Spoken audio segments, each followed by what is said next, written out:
أنا هقول لك اللي حصل، وحسبي الله ونعم الوكيل في كل واحد افترى عليا. كمينة طماطماية مسكينة ويتيمة ولا حول ليها ولا قوة. امبارح بالليل كنت نايمة لوحدي في الغيط على الشجرة، وزي ما انت عارف الشجرة بتاعتي قصيرة وقريبة من الأرض.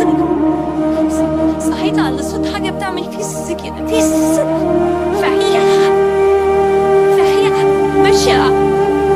وفتح عيني ألاقيلك ألاقيلك تعبان قد كده فاتح لي بقه وبيطلع لي لسانه. فضل يعمل لي كده اهو، يعمل لي كده اهو ويقول لي أكلك منين يا قوطة، أكلك منين؟ من الصدمة أنا اتشليت، ما بقتش عارفة أنطق ولا أعمل إيه. قلت مستحيل يكون بجد، أنا أكيد لسه نايمة وده كابوس، كابوس مريع. لحد ما طلع لسانه كله وفضل يلحوس في وشي. لقيتني بصوت الحقوني الحقوني هياكلني. محدش كان سامعني ولا داري باللي بيجرالي.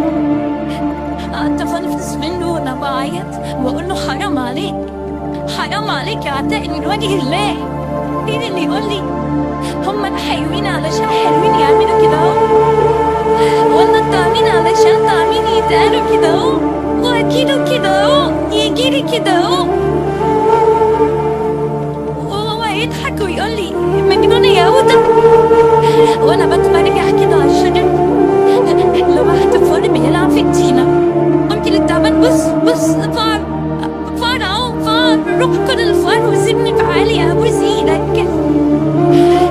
افتكرني بتنمر عليك منه ما عندوش ايدين، ولقيته بيقول لي حمرا. سألته هي ايه دي اللي حمرا؟ قال لي ايدي.